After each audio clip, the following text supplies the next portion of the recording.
चलिए भोजन कर लीजिए, बहू जी कब से बैठी हैं।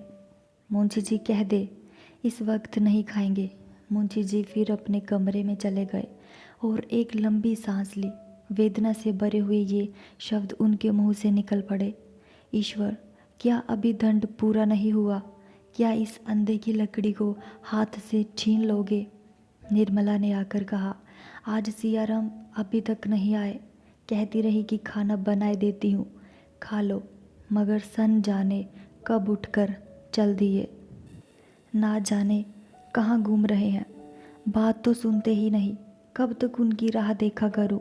आप चलकर खा लीजिए, उनके लिए खाना उठाकर रख दूंगी। मुंशी जी ने निर्मला की ओर कठारे नेत्रों से देखकर कहा, अभी क्या बजे होंगे?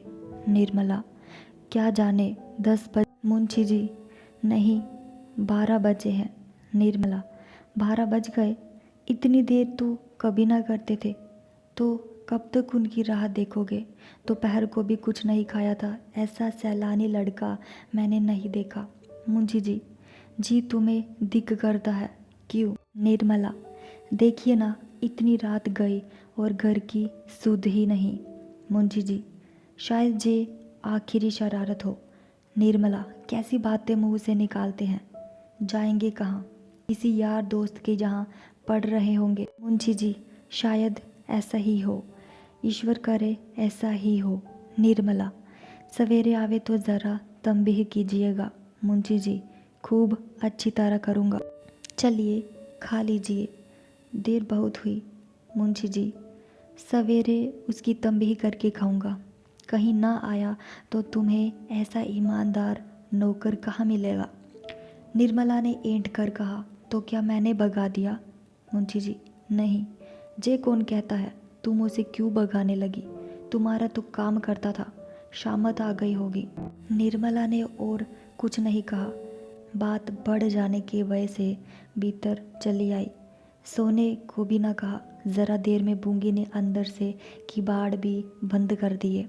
क्या मुंशी जी को नींद आ सकती थी? 3 लड़कों में केवल एक बच रहा था, वह भी हाथ से निकल गया। तो फिर जीवन में अंधकार के सिवाय और है क्या? कोई नाम लेने वाला भी न रहेगा। हाँ, कैसे कैसे रतन हाथ से निकल गए। मुंशी जी की आंखों से अश्रुधारा बह रही थी। तो कोई आश्चर्य है? उस व्यापक पश्चाताप, उस सघन ग्लानि तिमिर में आशा की ही एक हल्की सी रेखा उन्हें संभाले हुए थी। जिस क्षण वह रेखा लुप्त हो जाएगी, कौन कह सकता है उन पर क्या बीतेगी? उनकी उस वेदना की कल्पना कौन कर सकता है? कई बार मुंशी जी की आंखें झपकी, लेकिन हर बार सियाराम की आहट के धोखे में चौंक पड़े। सवेरा होते ही मुंशी जी फिर सियाराम को खोजने निकले। किसी से पूछते शर्म आती थी, किस मुंह से पूछे? उन्हें किसी से सहानुभूति की आशा न थी। प्रकट ना कहकर मन में सब यही कहेंगे, जैसा किया वैसा भोगो। सारे दिन वह स्कूल के मैदानों, बाजारों और बगीचों के चक्कर लगाते रहे। 2 दिन निराहार रहने पर भी उन्हें इतनी शक्ति कैसे हुई, जे वही जाने। रात के 12 बजे मुंशी जी घर लौटे। दरवाजे पर लालटेन जल रही थी। निर्मला द्वार पर खड़ी थी। देखते ही बोली, कहा भी नहीं, ना जाने कब चल दिए, कुछ पता चला? मुंशी जी ने आग्नेय नेत्रों से ताकते हुए कहा, हट जाओ सामने से, नहीं तो बुरा होगा। मैं आप में नहीं हूँ। जे तुम्हारी करनी है, तुम्हारे ही कारण आज मेरी जे दशा हो रही है। आज से 6 साल पहले क्या इस घर की जे दशा थी? तुमने मेरा बना बनाया घर बिगाड़ दिया। तुमने मेरे लहलहाते बाग को उजाड़ डाला। केवल एक ठूंठ रह गया है, उसका निशान मिटाकर तभी तुम्हें संतोष होगा। मैं अपना सर्वनाश करने के लिए तुम्हें घर नहीं लाया था, सुखी जीवन को और भी सुखमय बनाना चाहता था। ये उसी का प्रायश्चित है। जो लड़के पान की तरह फेरे जाते थे, उन्हें मेरे जीते जी तुमने जाकर समझ लिया, और मैं आंखों से सब कुछ देखते हुए भी अंधा बना बैठा रहा। जाओ, मेरे लिए थोड़ा सा संख्या भेज दो, बस यही कसर रह गई है, वह भी पूरी हो जाए। निर्मला ने रोते हुए कहा, मैं तो अभागिन हूँ ही, आप कहेंगे तब जानूंगी। ना जाने ईश्वर ने मुझे जन्म क्यों दिया था, मगर जे आपने कैसे समझ लिया कि सिया राम आवेंगे ही नहीं। मुंशी जी ने अपने कमरे की ओर जाते हुए कहा, जलाओ मत, जाकर खुशियाँ मनाओ, तुम्हारी मनोकामना पूरी हो गई। निर्मला सारी रात रोती रही। इतना कलंक उसने जियाराम को गहने ले जाते देखने पर भी मुंह खोलने का साहस नहीं किया। क्यों? इसीलिए तो कि लोग समझेंगे कि ये मिथ्या दोषारोपण करके लड़के से वैर साध रही है। आज उसके मौन रहने पर उसे अपराधिनी ठहराया जा रहा है। यदि वह जियाराम को उसी क्षण रोक देती और जियाराम लज्जावश कहीं भाग जाता, तो क्या उसके सिर अपराध न मढ़ा जाता? सियाराम ही के साथ उसने कौन सा दुर्व्यवहार किया था? वह कुछ बचत करने के लिए ही विचार से तो सियाराम से सौदा मंगवाया करती थी। क्या वह बचत करके अपने लिए गहने गड़वाना चाहती थी? जब आमदनी का जे हाल हो रहा था, तो पैसे पैसे पर निगाह रखने के लिए सिवाय कुछ जमा करने का उसके पास और साधन ही क्या था?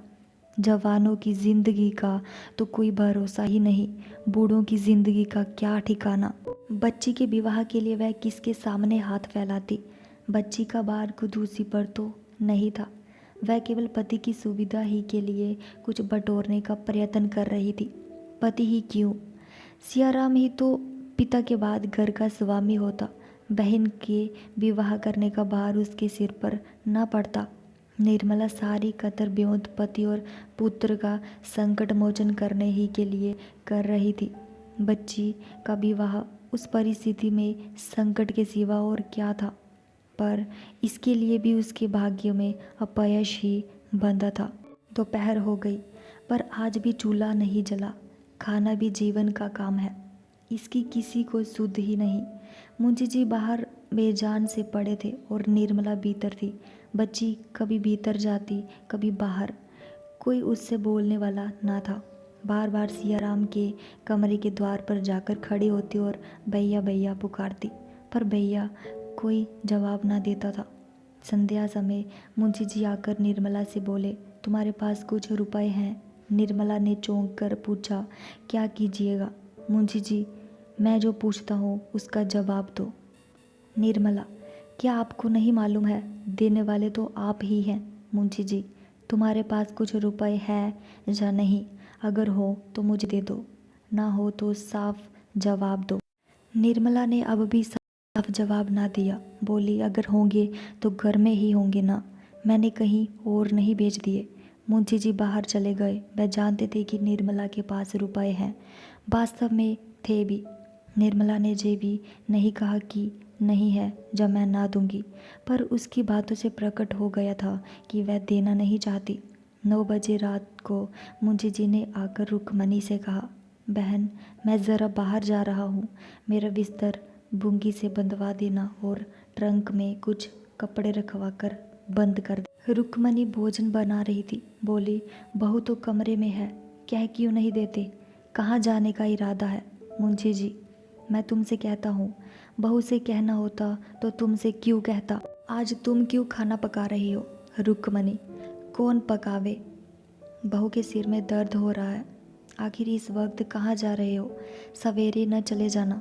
मुंशी जी, इसी तरह टहलते टोलते तो आज 3 दिन हो गए। इधर इधर घूम घाम कर देखूं, शायद कहीं सियाराम का पता मिल जाए। कुछ लोग कहते कि एक साधु के साथ बातें कर रहा था, शायद वह कहीं बहका ले गया हो। रुक्मणी, तो लौटोगे कब तक? मुंशी जी, कह नहीं सकता, हफ्ता भर लग जाए, महीना भर लग जाए, क्या ठिकाना है। रुक्मणी, आज कौन दिन है? किसी पंडित से पूछ लिया है कि नहीं? मुंशी जी भोजन करने बैठे। निर्मला को इस वक्त उन पर बड़ी दया आई। उसका सारा क्रोध शांत हो गया। खुद तो न बोली, बच्ची को जाकर जगाकर चुमकारती हुई बोली, देख तेरे बाबूजी कहाँ जा रहे हैं, पूछ तो। बच्ची ने द्वार से झांक कर पूछा, बाबूजी कहाँ जाते हो? मुंशी जी, बड़ी दूर जाता हूँ बेटी, तुम्हारे भैया को खोजने जाता हूँ। बच्ची ने वहीं से खड़े खड़े कहा, हम भी तलेंगे मुंशी जी, बड़ी दूर जाते हैं बच्ची, तुम्हारे वास्ते चीज़ें लाएंगे। जहाँ क्यों नहीं आती। बच्ची मुस्कुराकर छिप गई और एक क्षण में फिर किवाड़ से सिर निकाल कर बोली, हम भी तलेंगे। मुंशी जी ने उसी स्वर में कहा, तुमको नहीं ले तलेंगे। बच्ची, हमको क्यों नहीं ले तलोगे मुंशी जी, तुम तो हमारे पास आती नहीं हो। लड़की ठुमकाती हुई आकर पिता की गोद में बैठ गई। थोड़ी देर के लिए मुंशी जी उसकी बाल क्रीड़ा में अपनी अंतर्वेदना भूल गए। भोजन करके मुंशी जी बाहर चले गए। निर्मला खड़ी ताकती रही। कहना चाहती थी व्यर्थ जा रहे हो, पर कह ना सकती थी। कुछ रुपए निकाल कर देने का विचार करती थी, पर दे ना सकती थी। अंत को ना रहा गया। रुक्मणी से बोली, दीदी जी ज़रा समझा दीजिए, कहाँ जा रहे। मेरी जवान पकड़ी जाएगी। पर बिना बोले रहा नहीं जाता। बिना ठिकाने कहाँ खोजोगे, व्यर्थ की हैरानी होगी। रुक्मणी ने करुणा सूचक नेत्रों से देखा और अपने कमरे में चली गई। निर्मला बच्ची को गोद में लिए सोच रही थी कि शायद जाने के पहले बच्ची को देखने जा मुझसे मिलने के लिए आवे, पर उसकी आशा विफल हो गई। मुंशी जी ने बिस्तर उठाया और तांगे पर जा बैठे। उसी वक्त निर्मला का कलेजा महसूसने लगा। उसे ऐसा जान पड़ा कि इनसे भेंट न होगी। वह अधीर होकर द्वार पर आई कि मुंशी जी को रोक ले, पर तांगा चल चुका था। दिन गुजरने लगे। 1 महीना पूरा निकल गया, लेकिन मुंशी जी ना लौटे। कोई खत भी ना भेजा। निर्मला को अब नित्य और चिंता बनी रहती थी कि वह लौट कर ना आए तो क्या होगा। उसे इसकी चिंता न होती थी कि उन पर क्या बीत रही होगी। वह कहाँ मारे मारे फिरते होंगे, स्वास्थ्य कैसा होगा। उसे केवल अपनी और उससे भी बढ़कर बच्ची की चिंता थी। गृहस्थी का निर्वाह कैसे होगा, ईश्वर कैसे बेड़ा पार लगाएंगे, बच्ची का क्या हाल होगा। उसने कतर बेहोंद करके जो रुपए जमा कर रखे थे, उसमें कुछ न कुछ रोज ही कमी होती जाती थी। निर्मला को उसमें से एक एक पैसा निकालते इतनी अखर होती थी, मानो कोई उसकी देह से रक्त निकाल रहा हो। झुंझलाकर मुंशी जी को कोसती। लड़की किसी चीज़ के लिए रोती तो उसे अभागिन कलमोही कहकर जलाती। जे नहीं रुक्मणी का घर में रहना उसे ऐसा जान पड़ता था मानो वह गर्दन पर सवार है। जब हृदय जलता है तो वाणी की भी अग्निमय हो जाती है। निर्मला बड़ी मधुर वाशिनी स्त्री थी, पर अब उसकी गणना कर्कशाओं में की जा सकती थी। दिन भर उसके मुख से जली कटी बातें निकला करती थी। उसके शब्दों की कोमलता ना जाने क्या हो गई। बाबों में माधुर्य का कहीं नाम नहीं। बुंगी बहुत दिनों से इस घर में नौकर थी, स्वभाव की सहनशील थी, पर ये 8 पहर की बक उससे भी ना सही गई। एक दिन उसने भी घर की राह ली, जहाँ तक कि जिस बच्ची को प्राणों से भी ज़्यादा प्यार करती थी, उसकी सूरत से भी घृणा हो गई।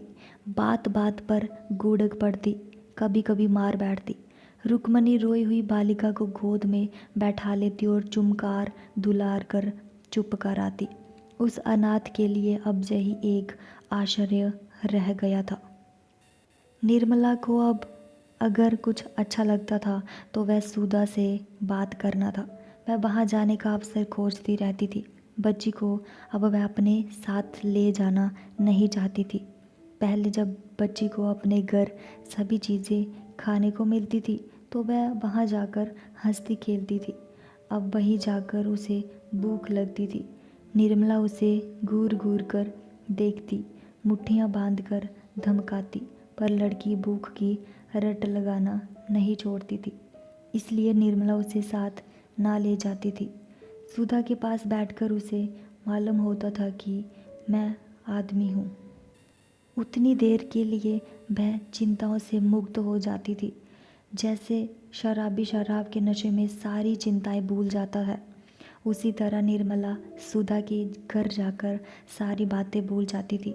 जिसने उसे उसके घर पर देखा हो वह उसे जहाँ देखकर चकित रह जाता।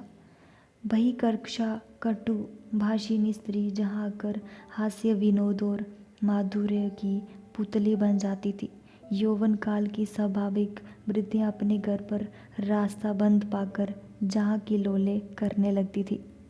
जहाँ आते वक्त वह मांग चोटी कपड़े लत्ते से लैस होकर आती थी और यथासाध्य अपनी विपत्ति कथा को मन ही में रखती थी।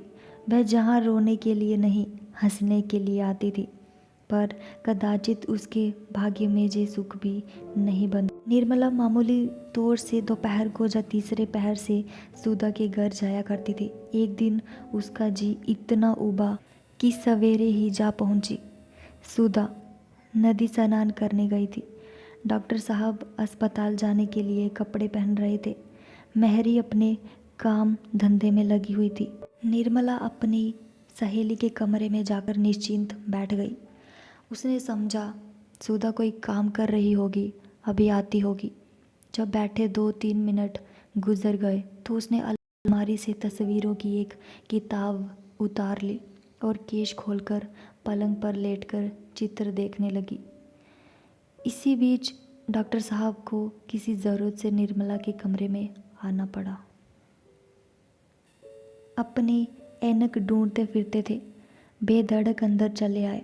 निर्मला द्वार की ओर केश खोले लेटी हुई थी। डॉक्टर साहब को देखते ही चौंक कर उठ बैठी और सिर ढांकती हुई चारपाई से उतरकर खड़ी हो गई। डॉक्टर साहब ने लौटते हुए चिक के पास खड़े होकर कहा, क्षमा करना निर्मला, मुझे मालूम ना था कि जहाँ हो। मेरी ऐनक मेरे कमरे में नहीं मिल रही है, ना जाने कहाँ उतार कर रख दी थी। मैंने समझा शायद जहाँ हो। निर्मला सने चारपाई के सिरहाने आले पर निगाह डाली तो ऐनक की डिबिया दिखाई दी। उसने आगे बढ़कर डिबिया उतार ली और सिर झुकाए देह समेटे संकोच से डॉक्टर साहब की ओर हाथ बढ़ाया। डॉक्टर साहब ने निर्मला को एक बार पहले भी देखा था, पर इस समय के से भाव कभी उसके मन में न आए थे। जिस जवाजा को वह बरसों से हृदय में दबाए हुए थे, वह आज पवन का झोंका पाकर दहक उठी। उन्होंने ऐनक लेने के लिए हाथ बढ़ाया तो हाथ कांप रहा था। ऐनक लेकर भी वह बाहर ना गए, वहीं खोए हुए से खड़े रहे। निर्मला ने इस एकांत से भयभीत होकर पूछा, सुधा कहीं गई है क्या? डॉक्टर साहब ने सिर झुकाए हुए जवाब दिया, हाँ, ज़रा स्नान करने चली गई है। फिर भी डॉक्टर साहब बाहर ना गए, वहीं खड़े रहे। निर्मला ने फिर पूछा, कब तक आएंगी? डॉक्टर साहब ने सिर झुकाए हुए कहा, आती होंगी। फिर भी वह बाहर नहीं आए। उनके मन में गारे धवंधव मचा हुआ था। औचित्य का बंधन नहीं, भीरुता का कच्चा धागा उनकी जवान को रोके हुए था। निर्मला ने फिर कहा, कहीं घूमने घामने लगी होंगी, मैं भी इस वक्त जाती हूँ। वीरुता का कच्चा धागा भी टूट गया। नदी के कगार पर पहुंचकर भागती हुई सेना में अद्भुत शक्ति आ जाती है। डॉक्टर साहब ने सिर उठाकर निर्मला को देखा और अनुराग में डूबे हुए स्वर में बोले, नहीं निर्मला, अब आती ही होंगी, अभी न जाओ। रोज सुधा की खातिर से बैठती हो, आज मेरी खातिर से बैठो। बताओ कब तक इस आग में जला करूं? सत्य कहता हूँ निर्मला। निर्मला ने कुछ और नहीं सुना। उसे ऐसा जान पड़ा मानो सारी पृथ्वी चक्कर खा रही है, मानो उसके प्राणों पर सहस्रों वज्रों का आघात हो रहा। उसने जल्दी से अलगनी पर लटकी हुई चादर उतार ली और बिना मुंह से एक शब्द निकाले कमरे से बाहर निकल गई।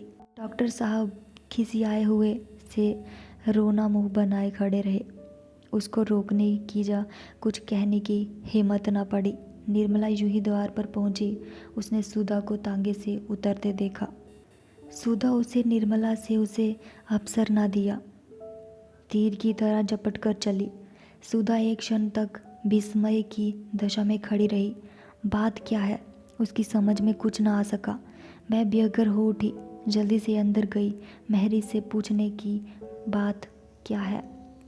अब वह अपराधी का पता लगाएगी और अगर उसे मालूम हुआ कि मेहरी या और किसी नौकर से उसे कोई अपमान सूचक बात कह दी है तो वह खड़े खड़े निकाल देगी। लपकी हुई वह अपने कमरे में गई। अंदर कदम रखते ही डॉक्टर को मुंह लटकाए चारपाई पर बैठे देखा। पूछा, निर्मला जहाँ आई थी? डॉक्टर साहब ने सिर खुजलाते हुए कहा, हाँ आई तो थी। सुधा, किसी महरी अहरी ने उन्हें कुछ कहा तो नहीं? मुझसे बोली तक नहीं, झपट कर निकल गई। डॉक्टर साहब की मुख कांति मजिन हो गई थी। कहा, जहाँ तो उन्हें किसी ने भी कुछ नहीं कहा। सुधा, किसी ने कुछ कहा है? देखो मैं पूछती हूँ ना। ईश्वर जानता है, पता पा जाऊंगी तो खड़े खड़े निकाल दूंगी। डॉक्टर साहब सिट पिटाते हुए बोले, मैंने तो किसी को कुछ कहते नहीं सुना। तुम्हें उन्होंने देखा ना होगा। सुधा, वाह, देखा ना होगा, उसके सामने तो मैं तांगे से उतरी हूँ। उन्होंने मेरी ओर ताका भी, पर बोली कुछ नहीं। इस कमरे में आई थी। डॉक्टर साहब के प्राण सूखे जा रहे थे। हिचकिचाते हुए बोले, आई क्यों नहीं थी? सुधा, तुम्हें जहाँ बैठे देकर चली गई होंगी। बस किसी महरी ने कुछ कह दिया होगा। नीच जात है ना, किसी को बात करने की तमीज़ तो है ही नहीं। अरे ओ सुंदरिया, जरा जहाँ तो आ। डॉक्टर, उसे क्यों बुलाती हो? वह जहाँ से सीधे दरवाजे की तरफ गई। महरियों से बात तक नहीं हुई। सुधा, तो फिर तुम ही ने कुछ कह दिया होगा। डॉक्टर साहब का कलेजा धक धक करने लगा। बोले, मैं भला क्या कह देता, क्या ऐसा गवा दूँ? सुधा, तुमने उन्हें आते देखा, तभी बैठे रह गए होंगे। डॉक्टर, मैं जहाँ था ही नहीं, बाहर बैठक में अपनी ऐनक ढूंढता रहा। जब बाहर ना मिली तो मैंने सोचा शायद अंदर हो। जहाँ आया तो उन्हें बैठे देखा। मैं बाहर जाना चाहता था कि उन्होंने खुद पूछा, किसी चीज़ की ज़रूरत है? मैंने कहा, ज़रा देखना। जहाँ मेरी ऐनक तो नहीं है। ऐनक इसी सिरहाने वाले ताक पर थी। उन्होंने उठाकर दे दी। बस इतनी सी ही बात हुई। सुधा, बस तुम्हें ऐनक देते ही वह जल्लाई बाहर चली गई? क्यों? डॉक्टर, जल्लाई हुई तो नहीं चली गई, जाने लगी तो मैंने कहा, बैठिए वह आती होंगी। ना बैठी तो मैं क्या करता? सुधा ने कुछ सोचकर कहा, बात कुछ समझ में नहीं आती। मैं ज़रा उसके पास जाकर आती हूँ, देखूँ क्या बात है। डॉक्टर, तो चली जाना, ऐसी जल्दी क्या है?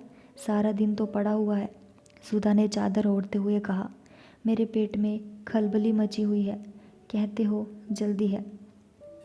सुधा तेजी से कदम बढ़ाती हुई निर्मला के घर की ओर चली और 5 मिनट में जा पहुंची। देखा तो निर्मला अपने कमरे में चारपाई पर पड़ी रो रही थी और बच्ची उसके पास खड़ी रही थी। अम्मा, क्यों रोती हो? सुधा ने लड़की को गोद में उठा लिया और निर्मला से बोली, बहन सच बताओ, क्या बात है? मेरे जहाँ किसी ने तुम्हें कुछ कहा है? मैं सबसे पूछ चुकी, कोई नहीं बतलाता। निर्मला आंसू पोंछती हुई बोली, किसी ने कुछ कहा नहीं बहन, भला वहाँ मुझे कौन कुछ कहता। सुधा, तो फिर मुझसे बोली क्यों नहीं? आते ही आते रोने लगी। निर्मला, अपने नसीबों को रो रही हूँ, और क्या। सुधा, तुम यूँ ना बतलाओगी तो मैं कसम दूंगी। निर्मला, कसम कसम ना रखाना भाई, मुझे किसी ने कुछ नहीं कहा, झूठ किसे लगा दूँ। सुधा, खाओ मेरी कसम। निर्मला, तुम तो नाहक ही जिद करती हो। सुधा, अगर तुमने ना बताया निर्मला तो मैं समझूंगी तुम्हें ज़रा भी प्रेम नहीं है। बस सब जवानी जमा खर्च है। मैं तुमसे किसी बात का पर्दा नहीं रखती और तुम मुझे गैर समझती हो। तुम्हारे ऊपर मुझे बड़ा भरोसा था, अब जान गई कि कोई किसी का नहीं होता। सुधा की आंखें सजल हो गई।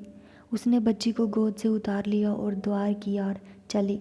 निर्मला ने उठकर उसका हाथ पकड़ लिया और रोती हुई बोली, सुधा, मैं तुम्हारे पैर पड़ती हूँ, मत पूछो, सुनकर दुख होगा और शायद मैं फिर तुम्हें अपना मुंह ना दिखा सकूं। मैं अभागिन ना होती तो ये दिन ही क्यों देखती।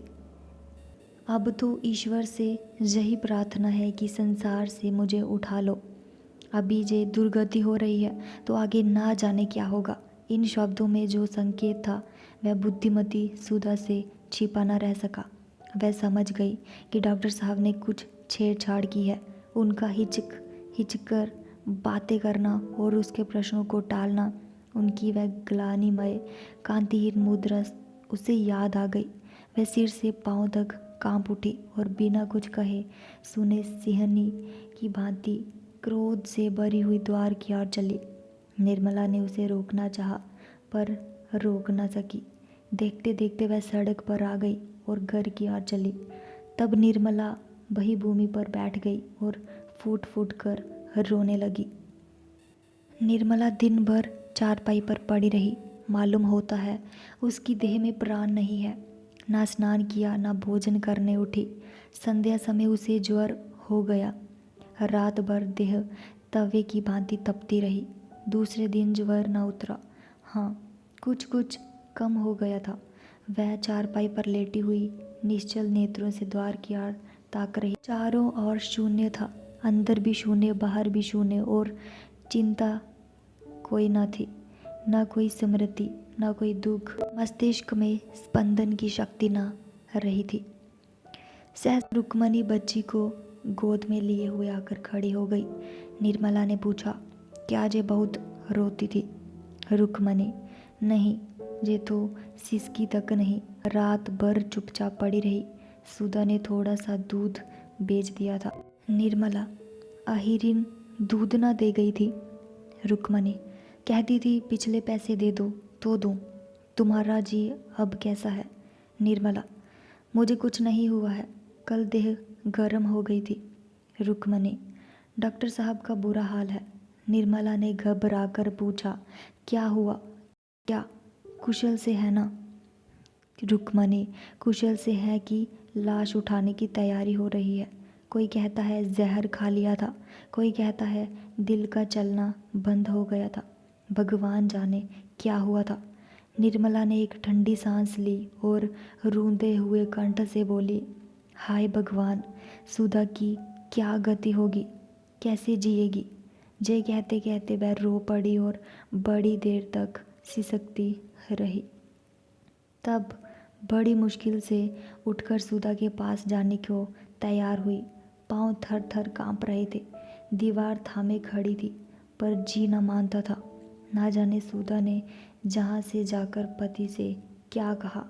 मैंने तो उससे कुछ भी नहीं कहा।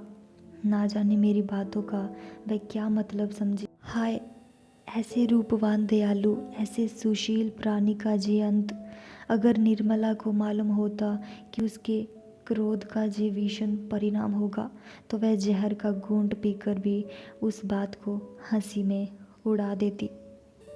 जे सोचकर कि मेरी ही निष्ठुरता के कारण डॉक्टर साहब का जे हाल हुआ, निर्मला के हृदय के टुकड़े होने लगे। ऐसी वेदना होने लगी मानो हृदय में शूल उठ रहा हो। वह डॉक्टर साहब के घर चली। लाश उठ चुकी थी। बाहर सन्नाटा छाया हुआ था। घर में स्त्रियां जमा थी। सुधा जमीन पर बैठी रो रही थी। निर्मला को देखते ही वह जोर से चिल्लाकर रो पड़ी और आकर उसकी छाती से लिपट गई। दोनों देर तक रोती रहीं। जब औरतों की भीड़ कम हुई और एकांत हो गया, निर्मला ने पूछा, जे क्या हो गया बहन, तुमने क्या कह दिया? सुधा अपने मन को इसी प्रश्न का उत्तर कितनी ही बार दे चुकी थी।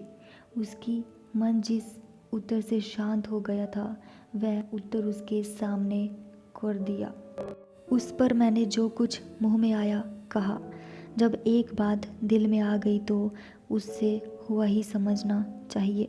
अवसर और गात मिले तो वह अवश्य ही पूरी हो। जे कहकर कोई नहीं निकल सकता कि मैंने तो हंसी की थी। एकांत में ऐसा शब्द जबान पर लाना ही कह देता है कि नीयत बुरी थी। मैंने तुमसे कभी कहा नहीं बहन, लेकिन मैंने उन्हें कई बार तुम्हारी ओर झांकते देखा। उस वक्त मैंने भी यही समझा कि शायद मुझे धोखा हो रहा है। अब मालूम हुआ कि उसकी ताक झांक का क्या मतलब था। अगर मैंने दुनिया ज़्यादा देखी होती तो तुम्हें अपने घर में ना आने देती। कम से कम तुम पर उनकी निगाह कभी ना पड़ने। लेकिन जे क्या जानती थी कि पुरुषों के मुंह में कुछ और, मन में कुछ और होता है। ईश्वर को जो मंजूर था वह हुआ। ऐसे सौभाग्य से मैं वैधव्य को बुरा नहीं समझती।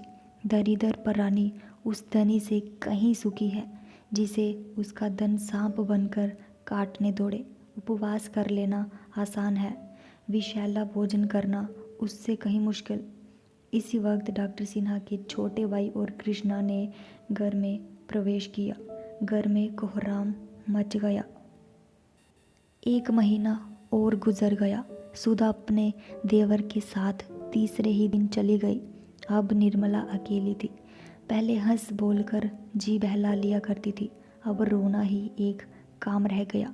उसका स्वास्थ्य दिन दिन बिगड़ता गया। पुराने मकान का किराया अधिक था। दूसरा मकान थोड़े किराए का लिया, जे तंग गली में था। अंदर एक कमरा था और छोटा सा आंगना। न प्रकाश जाता न वायु, दुर्गंध उड़ा करती थी। भोजन का जे हाल की पैसे रहते हुए भी कभी कभी उपवास करना पड़ता था। बाजार से जाए कौन? फिर अपना कोई मर्द नहीं, कोई लड़का नहीं, तो रोज़ भोजन बनाने का कष्ट कौन उठाए? औरतों के लिए रोज़ भोजन करने की आवश्यकता ही क्या? अगर एक वक्त खा लिया तो 2 दिन के लिए छुट्टी हो गई।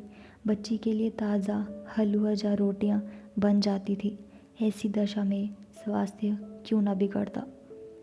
चिंत, शोक, दुर्वस्था एक हो तो कोई कहे। जहाँ तो तरया ताप का दावा था, उस पर निर्मला ने दवा खाने की कसम खा ली थी। करती ही क्या? उन थोड़े से रुपयों में दवा की गुंजाइश कहीं थी। जहाँ भोजन का ठिकाना न था, वहाँ दवा का जिक्र ही क्या? दिन दिन सूखती चली जाती थी। एक दिन रुक्मणी ने कहा, बहू इस तरह कब तक गुला करोगी? जी ही से तो जहान है, चलो किसी वैद्य को दिखा लाऊं। निर्मला ने विरक्त भाव से कहा, जिसे रोने के लिए जीना हो उसका मर जाना ही अच्छा। रुक्मणी, बुलाने से तो मौत नहीं आती। निर्मला, मौत तो बिन बुलाए आती है, बुलाने में क्यों ना आएगी? उसके आने में बहुत दिन लगेंगे बहन। जय दिन चलती है उतने साल समझ लीजिए। रुक्मणी, दिल ऐसा छोटा मत करो बहू, अभी संसार का सुख ही क्या देखा है। निर्मला, अगर संसार की यही सुख है जो इतने दिनों से देख रही हूँ तो उससे जी भर गया। सच कहती हूँ बहन, इस बच्ची का मोह मुझे बांधे हुए है, नहीं तो अब तक कभी की चली गई होती। ना जाने इस बेचारी के भाग्य में क्या लिखा है। दोनों महिलाएं रोने लगी। इधर जब से निर्मला ने चारपाई पकड़ ली, रुक्मणी के हृदय में दया का सोता सा खुल गया है। द्वेष का लेश भी नहीं रहा। कोई काम करती हो, निर्मला की आवाज़ सुनते ही दौड़ती है। घंटों उसके पास कथा पुराण सुनाया करती है। कोई ऐसी चीज़ पकाना चाहती है जिसे निर्मला रुचि से खाए। निर्मला को कभी हंसते देख लेती है तो निहाल हो जाती है, और बच्ची को तो अपने गले का हार बनाए रहती है। उसी की नींद सोती है, उसी की नींद जागती है। वही बालिका अब उसके जीवन का आधार है। रुक्मणी ने ज़रा देर बाद कहा, बहू तुम इतनी निराश क्यों होती हो? भगवान चाहेंगे तो तुम 2-4 दिन में अच्छी हो जाओगी। मेरे साथ आज वैद्य जी के पास चल, बड़े सज्जन हैं। निर्मला, दीदी जी, अब मुझे किसी वैद्य हकीम की दवा फ़ायदा ना करेगी। आप मेरी चिंता ना करें, बच्ची को आपकी गोद में छोड़ जाती हूँ। अगर जीती जागती रहे तो किसी अच्छे कुल में विवाह कर दीजिएगा। मैं तो इसके लिए अपने जीवन में कुछ ना कर सकी, केवल जन्म देने भर की अपराधिनी हूँ। चाहे कवारी रखिएगा, चाहे विष देकर मार डालिएगा, पर कुपात्र के गले में न मड़िएगा। इतनी ही आपसे मेरी विनय है। मैंने आपकी कुछ सेवा न की, इसका बड़ा दुख हो रहा है। मुझ अभागिनी से किसी को सुख नहीं मिला। जिस पर मेरी छाया भी पड़ गई उसका सर्वनाश हो गया। अगर स्वामी जी कभी घर आए तो उनसे कहिएगा कि इस करमजली के अपराध क्षमा कर दे। रुक्मणी रोती हुई बोली, बहू तुम्हारा कोई अपराध नहीं, ईश्वर से कहती हूँ, तुम्हारी और से मेरे मन में ज़रा भी मैल नहीं है। हाँ, मैंने सदैव तुम्हारे साथ कपट किया, इसका मुझे मरते दम तक दुख रहेगा। निर्मला ने कातर नेत्रों से देखते हुए कहा, दीदी जी, कहने की बात नहीं, पर बिना कहे रहा नहीं जाता। स्वामी जी ने हमेशा मुझे अविश्वास की दृष्टि से देखा, लेकिन मैंने कभी मन में भी उनकी उपेक्षा नहीं की। जो होना था वह तो हो ही चुका। अधर्म करके अपना परलोक क्यों बिगाड़ती। पूर्व जन्म में ना जाने कौन सा पाप किया था जिसका वह प्रायश्चित करना पड़ा। इस जन्म में कांटे बोती तो कौन गति होती। निर्मला की सांस बड़े बेग से चलने लगी, फिर खाट पर लेट गई और बच्ची की ओर एक ऐसी दृष्टि से देखा जो उसके चरित्र जीवन की संपूर्ण बीमत कथा की बृहद आलोचना थी। वाणी में इतनी सामर्थ्य कहा। 3 दिनों तक निर्मला की आंखों से आंसुओं की धारा बहती रही। वह न किसी से बोलती थी, न किसी की ओर देखती थी और ना किसी का कुछ सुनती थी, बस रोए चली जाती थी। उस वेदना का कौन अनुमान कर सकता था। चौथे दिन संध्या समय वह विपत्ति कथा समाप्त हो गई। उसी समय जब पशु पक्षी अपने अपने बसेरे को लौट रहे थे, निर्मला का प्राण पक्षी भी दिन भर शिकारियों के निशानों, शिकारी चिड़ियों के पंजों और वायु के प्रचंड योगों से आहत और व्यथित अपने बसेरे की ओर उड़ गया। मोहल्ले के लोग जमा हो गए, लाश बाहर निकाले गई। कौन दाह करे, ये प्रश्न उठा। लोग इसी चिंता में थे कि सहसा एक बूढ़ा पथिक एक बगुचा लटकाए आकर खड़ा हो गया। जे मुंशी तोताराम थे।